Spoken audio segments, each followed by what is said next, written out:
make way for one of the greatest shooters in the history of mankind. When James Naismith went up on that ladder with that peach basket, he didn't know that there'd be a little guy in Riverside, California, lanky guy, weighed about 170 pounds, who'd be one of the greatest shooters ever. Reggie Miller joins us now. Check is in the mail. And you're giving me way too much credit. 170, when I was in Riverside, I was more like 145, 150. When you, who recruited you, aside from UCLA? What other big schools? There was two choices that it came down to, other than obviously UCLA. Arizona State, Coach Doug Collins was an assistant coach there, recruited me hard. I was very close to going there. And Florida State. Now, remember back in the day, Florida State was a powerhouse with Leon Wood and Poppy and those guys like that. So those were the two schools. But as a kid growing up in Southern California, everyone always wanted to play, obviously, for UCLA. How's that voice? Are you ready for this March Madness? Of course I'm ready. Okay. So Reg will be in Tulsa. It's pretty this time of the year in Tulsa.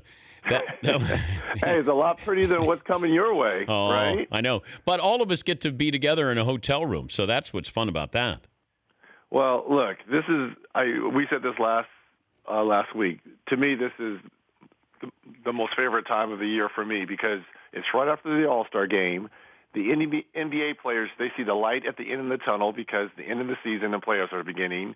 You've got spring training, and you've got the greatest tournament ever in March Madness. One and done. If you have a bad shooting night, if your best player tweaks an ankle, if you don't crash the boards, you can be going home. So this year, I have 10 to 15 teams that legitimately could win this game.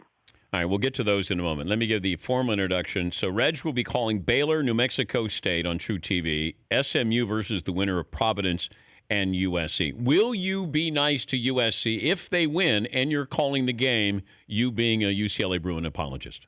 I had USC last year, and it was no issue. I have no Look, I have no problem with that, of course. I love Andy Enfield and the Trojans, yeah. We had him when he was with Florida Gulf Coast. Great coach. I love the system. Yeah, I have no problem. Okay. I have a little bit, very little bit of Trojan blood running through me because of Cheryl Dean. Oh, okay. Yes.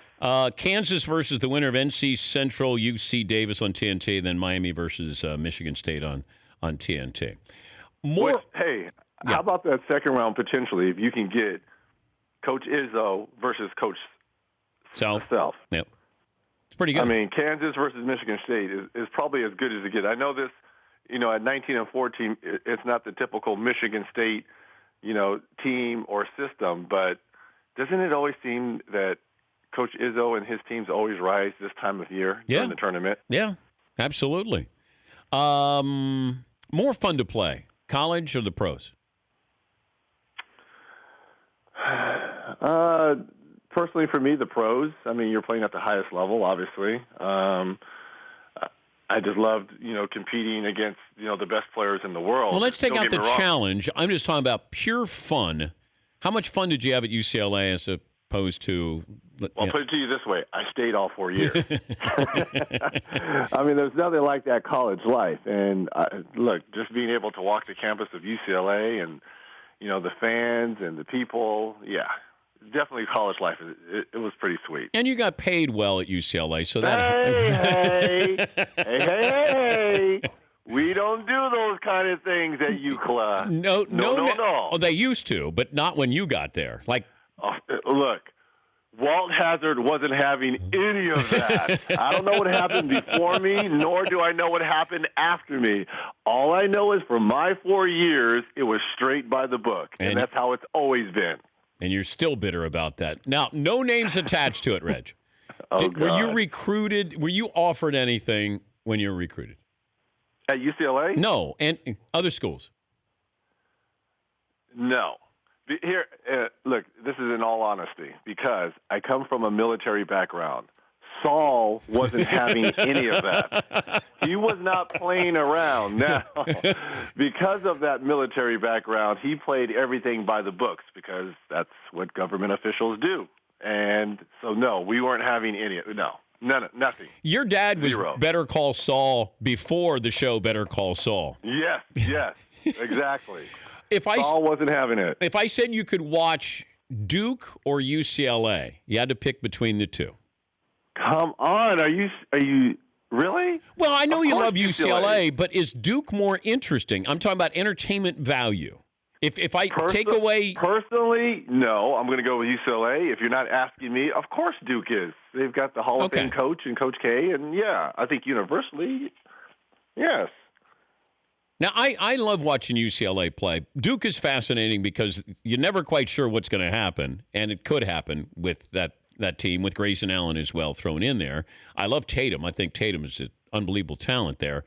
But the Lonzo Ball, Steve Alford, Bryce Alford, TJ Lee, it's really close there between those two of the most fascinating teams to watch in the tournament for me. They have a great offense. It's up and down. They shoot a lot of threes. Their defense is starting to round into shape. And anytime you attach freshman phenom to anything, to Lonzo Ball, and then you got obviously a little bit of the drama with the dad, saying this. I mean, that draws attention to your program. So that's why people want to tune in and watch. But it's a fun brand of basketball to watch. Duke, along the same ways, they shoot a lot of threes, but it's more so the winning why people watch Duke. And what a run they had during the ACC tournament when no one expected them to win it. Pretty crazy. A couple of things NBA-wise, though. You had the Golden State Warriors sit their starters on Saturday against San Antonio. Here we go again with this. Jeff Van Gundy said, once again, the fans are told you don't matter. Pay us up front, we'll take your money, and then we'll give you whatever product we want to. Is that a fair assessment?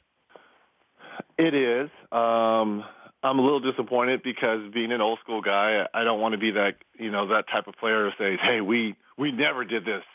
But it has happened, and I'm sure the commissioner is going to have to address this, when the season is over, because you are gypping the fans, because this was supposed to be a marquee matchup. Now, on San Antonio's side, you couldn't help it. There's injuries. Yeah. I mean, a concussion protocol for Kawhi and an irregular heartbeat for LaMarcus. So there's nothing really you can do on their side. But for little Stevie to sit, but then again, we don't know what's going on behind the scenes. Maybe Steve is looking at his team, losers of 4 or 5, I believe, and they look fatigued. Maybe they need this break. Okay, I know you lose Durant, but they didn't have Durant the previous years before that, and they seem to do well. What is and they won 73. Yeah, I know that the bench was different, but I don't understand this where you hit a reset button, and I don't know. You'll know obviously better than me, but it feels like the offense changes because now everything is going through Steph again. So you have to go back 2 years ago when they ran their offense through him, as opposed to the Durant portion of the equation, which is not there for the next couple of weeks. But when you were running the offense through Steph, you had a better bench support to accommodate that. You don't have that anymore, because you had to hemorrhage everything, to get KD. But look, let's just wait until KD gets back to see what we see, if he's 100%, if he's 90%, if he's 75%, because that's going to tell a lot come playoff time. But to me, because they had to give up so much of their bench, and they got a lot of young guys with little experience other than, Livingston and Andre Igoudala, other than those two guys, your bench, it's really spare. So it's going to be interesting to see what they do come playoff time. But if KD comes back and he's 90%, to me, they're still the favorites. Larry Sanders just agreed to a 2-year a deal with the Cavaliers. So he's been out of the league for 2 years, and he's going to take the spot of Andrew Bogut. So nice pickup. I mean, this is a guy that can block shots. He can be a rim protector. He's athletic, but he's been out of the game for a while. Yeah. So it's going to be interesting to see how his timing is. Well, he's going to be rested, Reg. He'll be rested, but will he be in game shape? See, you got to remember, we've got almost less than 20 games left. Mm-hmm. I mean, this is a sprint to the finish line, and he's got to get caught up quickly. Can you explain what Andre Igoudala was talking about after the game? Steve Kerr said the media got Andre'd. I have no idea. Like he's dropping the N-word. He's talking about a master. Master. Look, I heard the interview. I really have no idea. I really can't explain it because Andre's a very smart guy, really smart. And it's hard for me to say that from a guy that went to Arizona, but he's a very intelligent young man. Look, listening to it, there seemed to be some sense of sarcasm in there. But look, it's hard for me to explain that. There's no excuse to drop the N-word when you're in a public setting, when you know you have microphones around you. I mean, you hear it all the time in the locker room, on the plane, on the bus, but, in a public setting or forum. But again, it's hard for me to explain. Yeah, and then Steve Kerr said the media got Andre'd. So Steve's been around it or seen it or heard it before, but now all of a sudden. Well, the media was really thinking that he was taking a shot at Steve, and he was kind of letting them know that he does this all the time, that he got y'all, and y'all fell for the bait, basically. Okay. How many teams you got winning it all? Okay, remember last week we said, how many sheets do you fill out? Yes. And I said 3. One, your first sheet that you first do, that's the one that your heart is, that's your heart. Okay. So I've only filled out 1. So I'll just tell you my final 4. Okay. Villanova. Mm-hmm. This is going to shock you. UCLA. Notre Dame. North Carolina. Mm-hmm. Kansas. No UCLA. I have UCLA losing to Kentucky. Now, remember, UCLA beat Kentucky earlier this year. At Kentucky. So I just think it's tough for a team on a neutral court to win twice. So that's the only reason why I don't have UCLA beating that, because they've beat them before. Notre Dame, huh? I have Notre Dame. I have a few upsets. This is my very first one, so this is my gut. This is what my gut is telling me. A surprise run. SMU. I have SMU playing Villanova, and I have SMU in the Elite Eight. Good defensive team. And that's what wins. And they have good guard play. Guard play and defense.